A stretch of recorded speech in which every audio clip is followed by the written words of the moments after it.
Hello everyone, this is General Hand Grenade. Welcome to the Lion's Den, which I was calling Panzer King's Lair yesterday. It is Panzer King's Lair, but he calls it the Lion's Den. Anyway, we are on day 2 of the game that we started yesterday, and today we'll be giving away that prize, but not until later. So don't let me forget that, okay, Mr. Lion's Den? Yes, Mr. Hand Grenade. So as you can see here, the nationalists have won the Civil War, and then what they had to do was roll for the ships, and they did manage to get, what is that, the cruiser and destroyer? Yes. I'll just show you here. The cruiser and destroyer managed to roll in favor of the nationalists, and there was a coastal sub here that was scuttled. So that was the resolution of the Spanish Civil War. So now, for that to align to Germany, Germany would either have to take Gibraltar and the Suez Canal, or they would have to take London up there. But we're not going to let them do that, are we? Are we?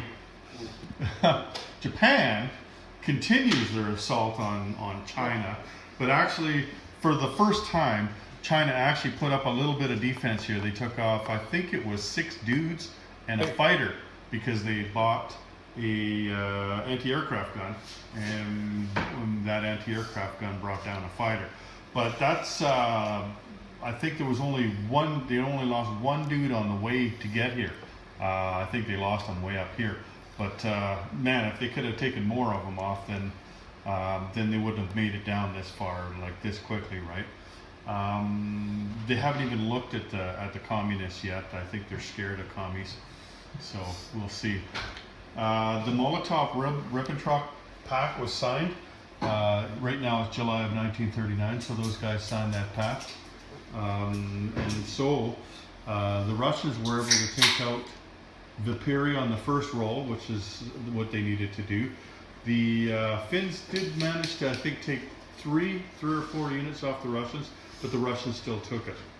And the Russians took parts of Poland, and oops, this guy fell over. And 2 of the 3 Baltic states. They couldn't reach the 3rd one, so they'll take that 3rd Baltic state. And as you can see, they've got guards markers underneath all of these infantry here. They don't get a guards marker under the Finnish guys for some reason. It doesn't work that way. Oh, they should have gotten guards markers down here, though, you know. Yeah, you should have gotten guards markers by the time you got here.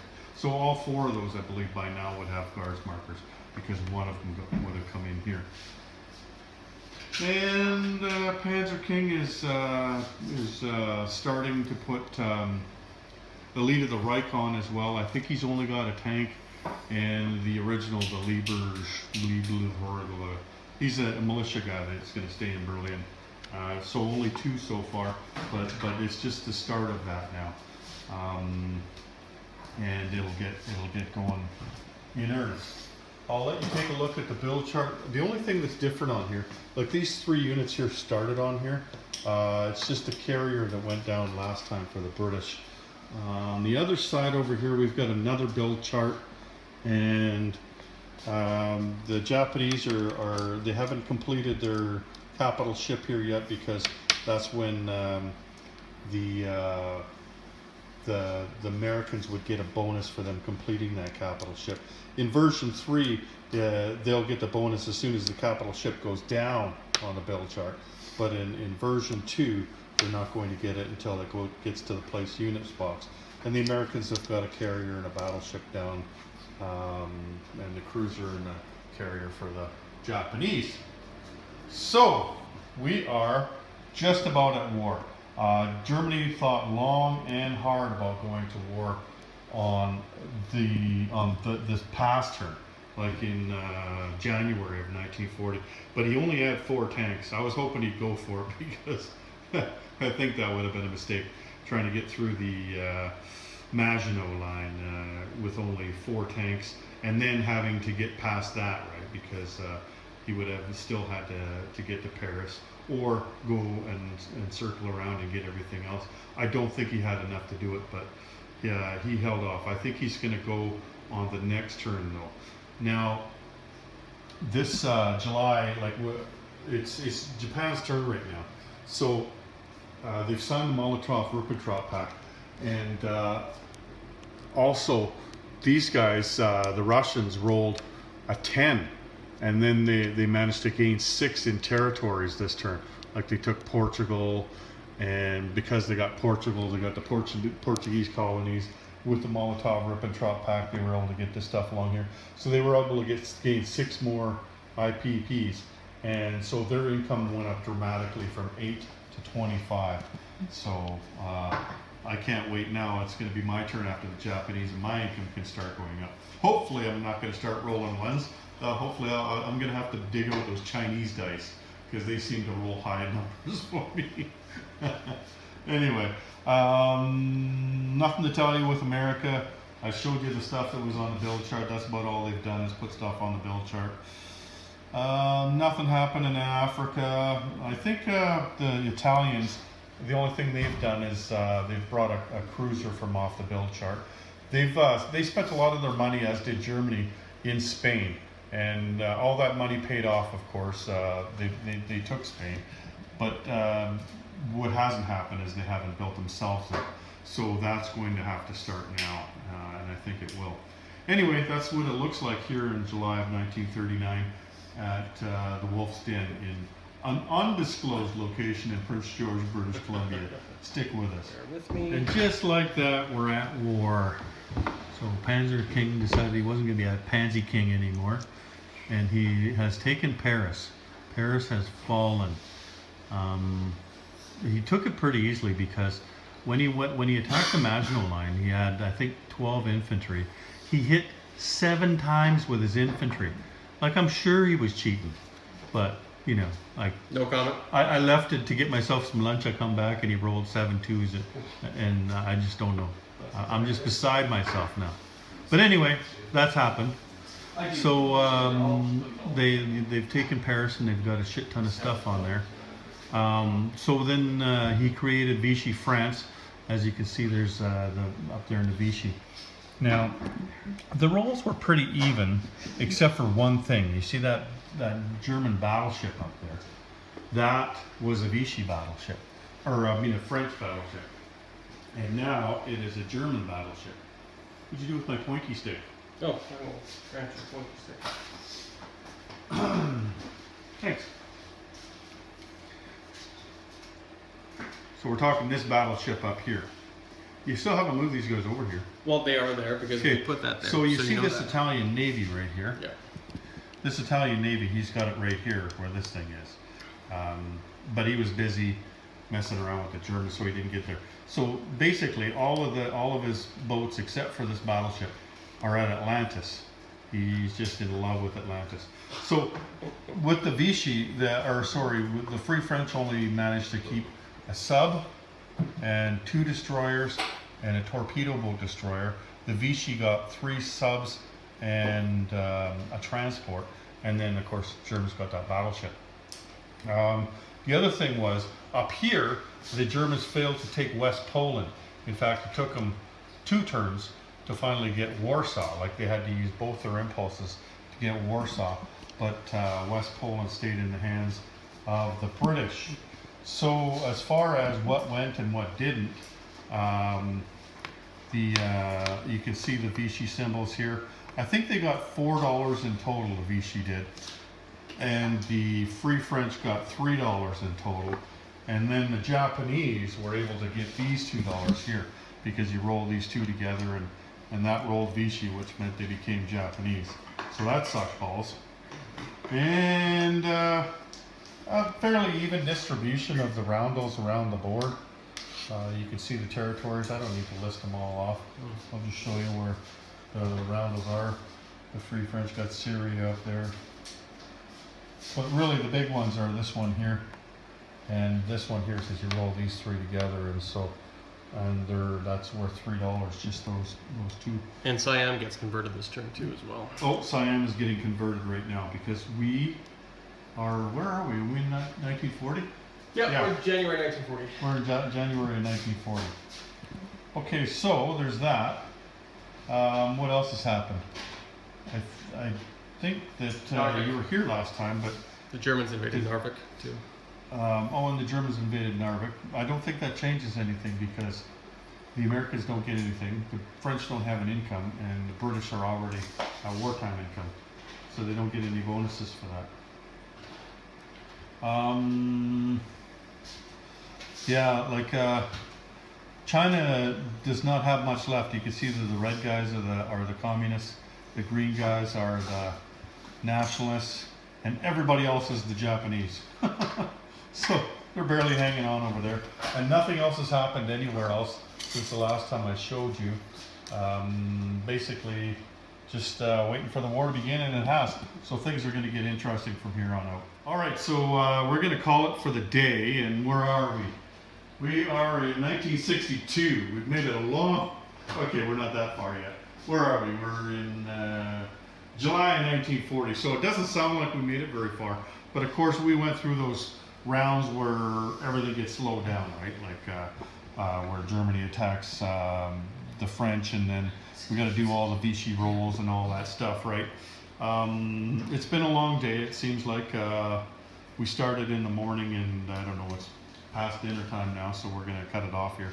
But I thought I'd set it up on the Eastern Front here because this is really the last shoe to drop in getting the game going.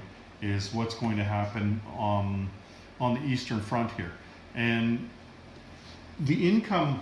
Well, if you look at the Russian income, their income is at 40 right now.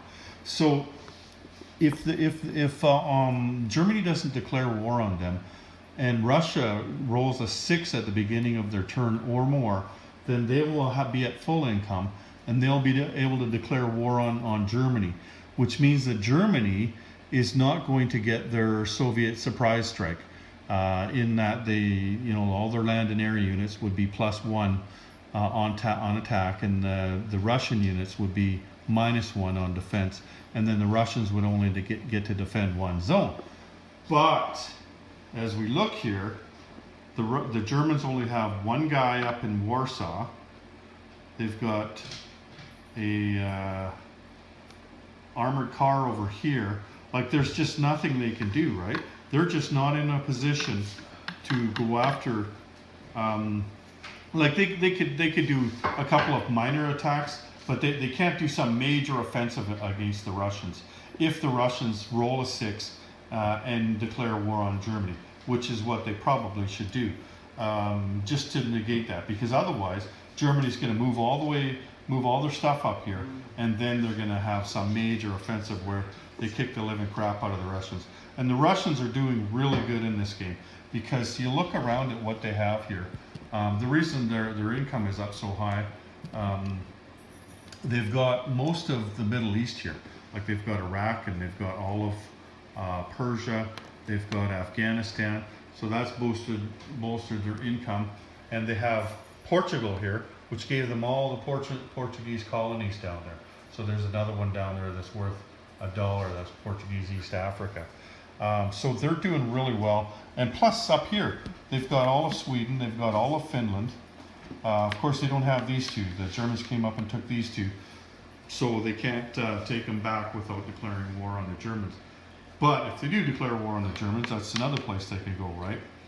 But only if they get to go first, because otherwise they're only going to get to attack one place if Germany is the one that goes in and declares war on them.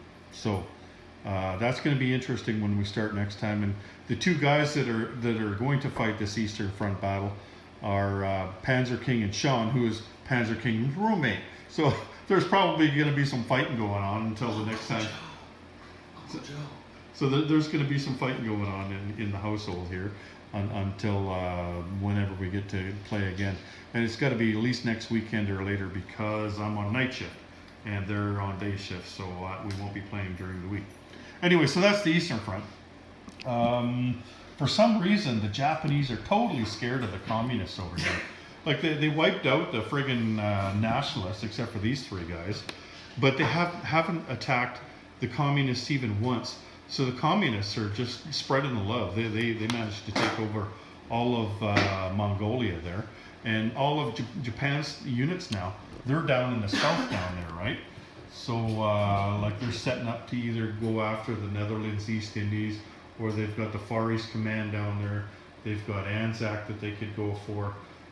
They're ready to move on from China right now without doing anything to the communists. And you seen, I showed you there with the Russians how much territory they have outside of Russia right now. Well, they don't have any threats to Russia either. And the threat over here to Russia is minimal. And so you add on the fact that the communists could actually conceivably take all of China there.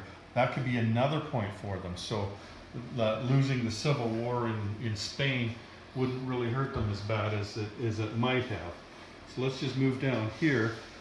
One thing that's been a thorn in my side just happened was the Germans. I forgot to put some more guys down here.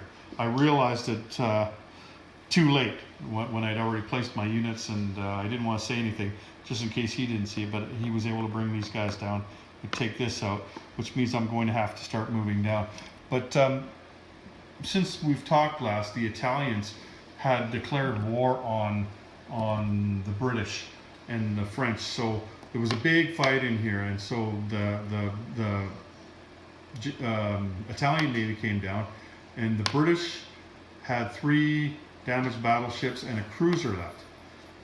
And then the Germans had a whole bunch of shit here that was in Atlantis, and they came down, and it all worked out so that the last warships killed each other on the last shot, and so the British were able to save a transport. So all in all, the British probably won that battle in there because they were facing many more ships than what they had. And so there's no British Navy, there's no Italian Navy, there's no German Navy left in the Mediterranean to speak of. And then, you know, like there is a bunch of British or the other boats up there, but there's none in the Mediterranean that you would call a navy anyway. There's just stragglers down there.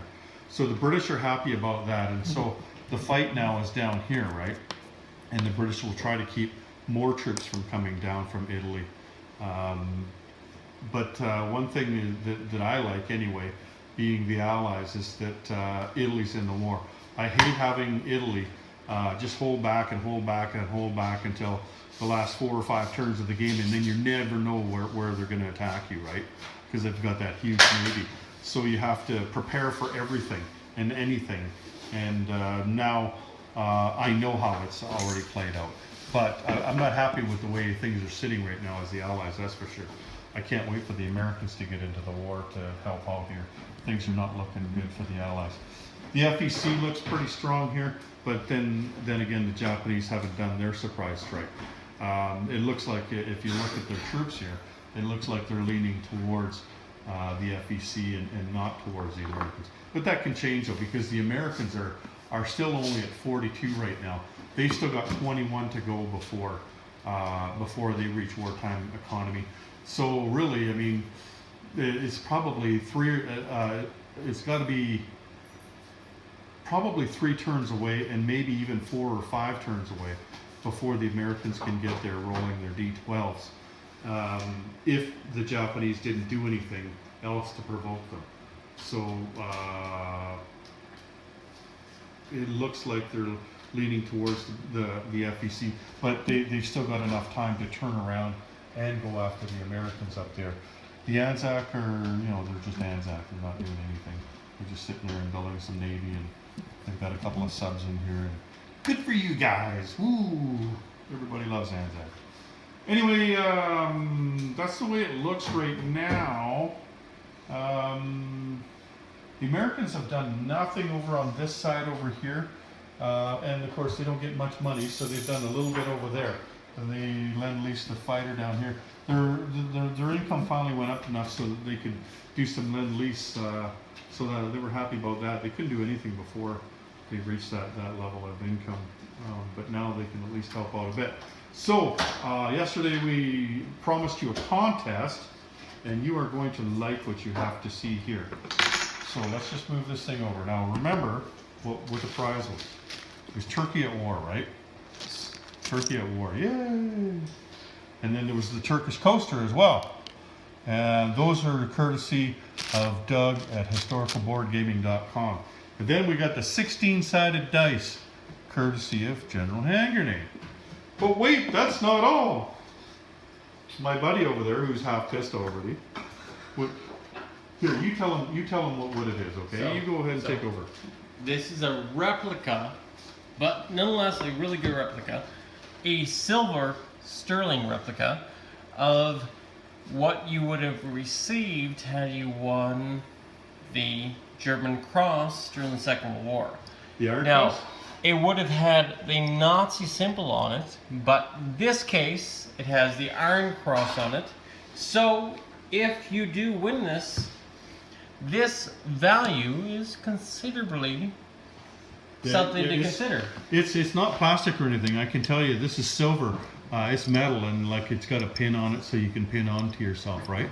Now, we've been playing this game all day, so I wasn't about to start cutting up pieces of paper or writing everybody's names down. There was a ton of entries in the last 24 hours. So I looked, and there was 44 comments. I said, pick a number between 1 and 44. And Panzer King there, he picked 33. And now I know you're going to go to your computers and count 33 out. And let me tell you, it's going to be different for you than it is for me. Because when you make a comment on somebody's videos, your comment is going to appear first. That's not the same for me, right? Like they will be in a different order than I am. But we already have a winner. We already checked it out. I went to the 33rd comment, and it was Bob Sawyer. So congratulations, Bob Sawyer. You have won Turkey at War, the Turkish coaster from Doug, and you've got the dice from me, and you've got the Iron Cross from Panzer King. What I need you to do is contact me at axisandallies.org. You just send me a private message, and I'm going to need your particulars, your name and address and all that stuff, okay? So congratulations, and for the rest of you, keep trying. We're going to pick this up again next week or the week after. We've got all winter. Touche.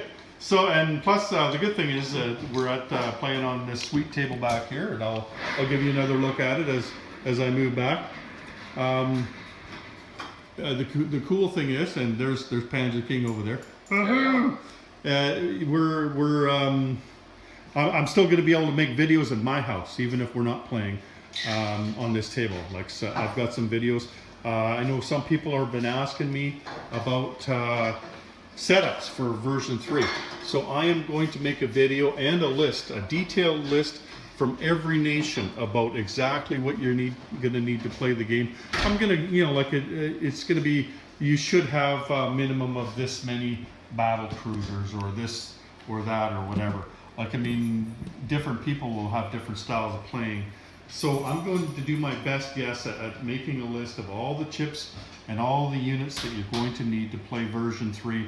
And if you've been playing version 2, I can tell you right now, you've already got most of the stuff that you need. If you're just getting into Global War and version 3 is going to be your first game, then you got a ways to go.